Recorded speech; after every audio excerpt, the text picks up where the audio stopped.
hour along with the Cameron Shadegi show. But that's the difference of the game was the turnovers. Like I said, USC 3, UCLA only 1. See, that's pretty easy. Doesn't matter if you have more total yards USC. Doesn't matter if you have more passing yards USC. It doesn't matter if you have less penalties. And it doesn't matter if you did better on third down. If you do not control the ball better than you did against UCLA, you're going to lose. You have 3 turnovers. UCLA had 1, and they beat you by 10. Pretty simple. Brett Hundley, UCLA quarterback, had a pretty good game also. 22 to 30, 234 passing yards, and he threw for a passing touchdown also.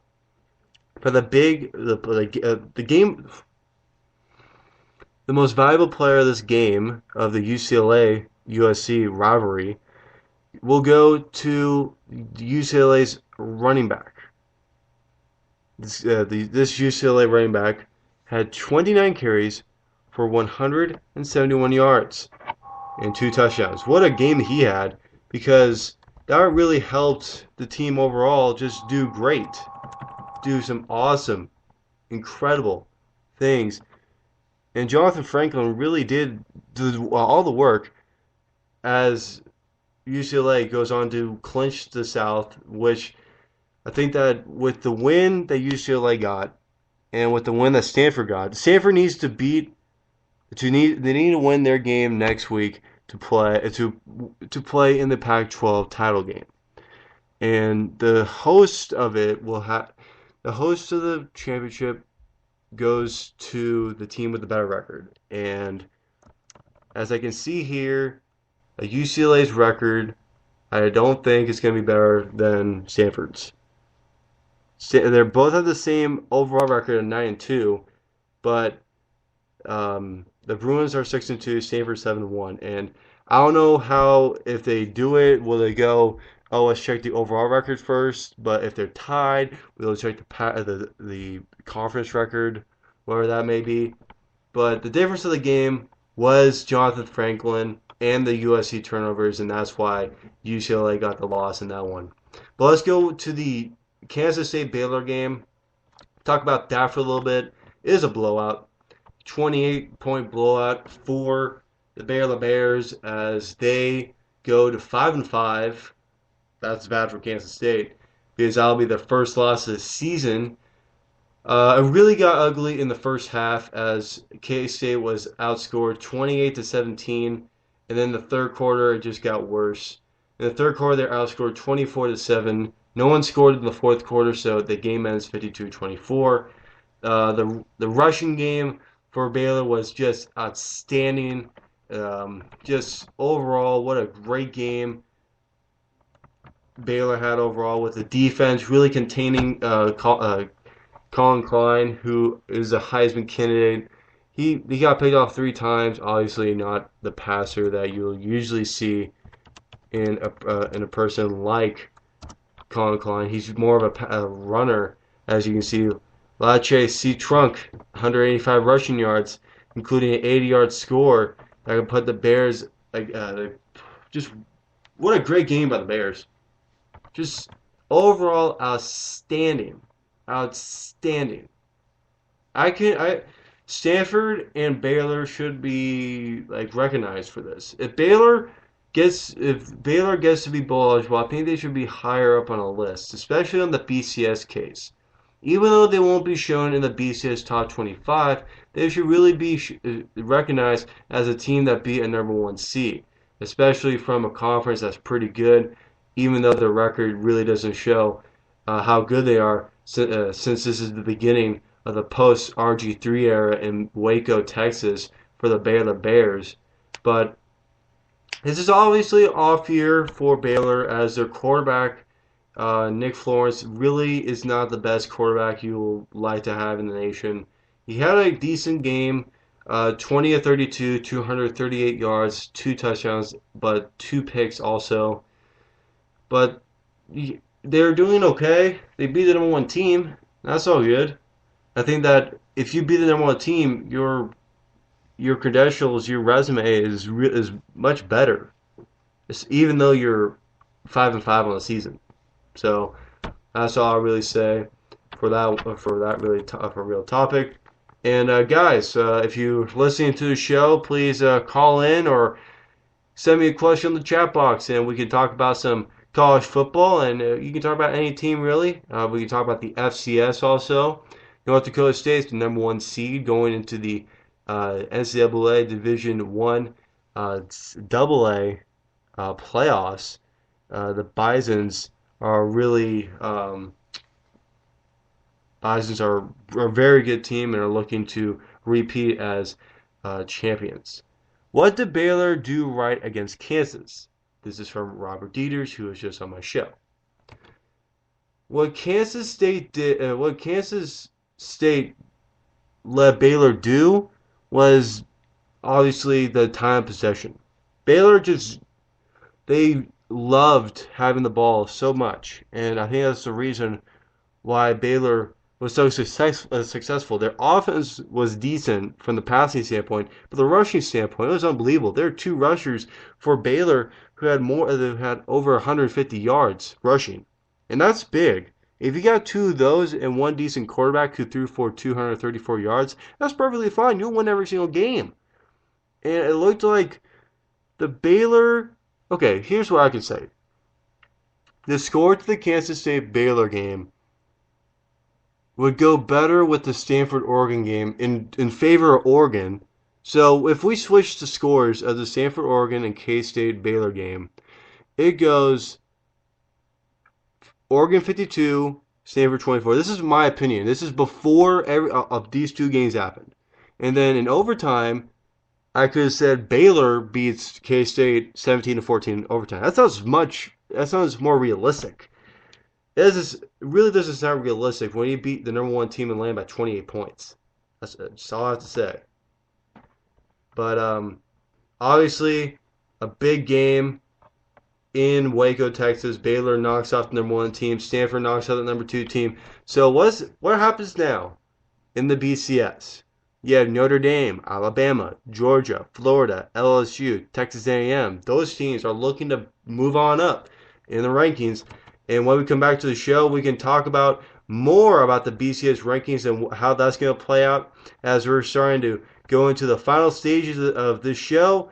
When we come back to the BCS Shake-Up Show here on Spreaker.com in affiliation with the National Sports Radio Station.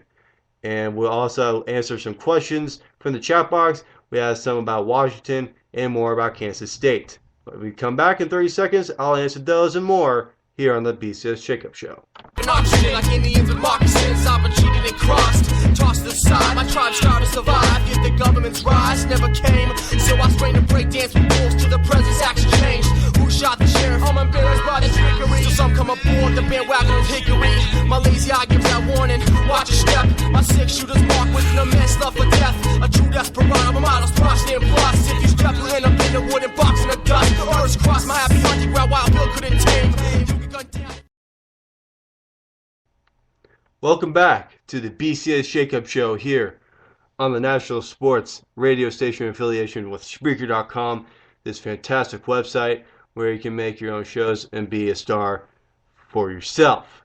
We got some questions lining up the chat box here on this show. And also, let's go quickly to the BCS rankings before I answer some questions and what's going to happen here.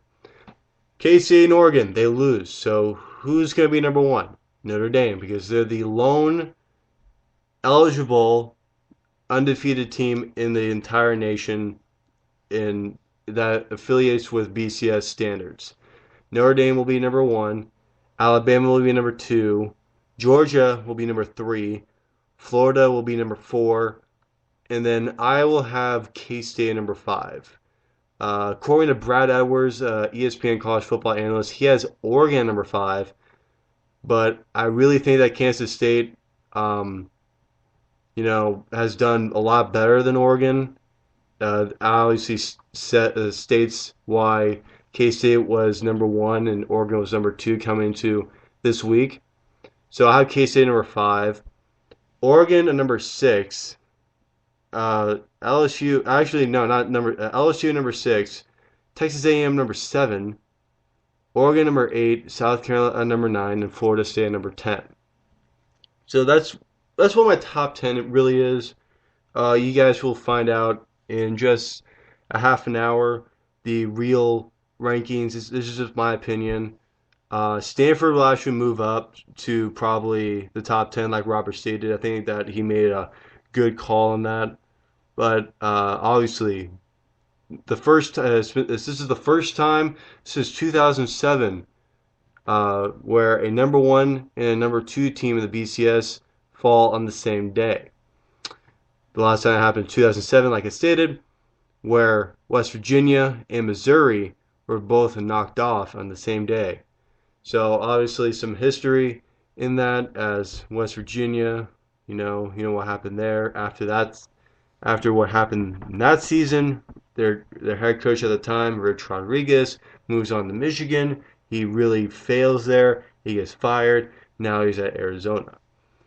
But that's crazy. That is crazy. Wow. What a day that was. Wow. Then you got also UCLA and USC going at it. They're ranked 17 versus ranked 18. UCLA will move up to probably replace Stanford's mark at 13. So everything's all good from the standpoint of Pac-12 teams. Stanford's moving up. UCLA's moving up. Oregon's going down. USC's going down. Washington's going up. Everything's all good. And speaking of Washington, Daniel Levy has 2 questions for me. This is the first one. How will Washington do this season? And that's a good question. What I could say about Washington, even though they're playing their really bad rival, Washington State next week, and that'll be an easy win for the Huskies. They'll improve to 8-4 and 6-3 in Pac-12 play. I have them as one of my favorites to win the Pac-12 North if Stanford and Oregon really had a mediocre season. I don't think that Washington will be the victors in that division. Obviously, they weren't, and I was right about saying that Stanford will win the Pac-12 North.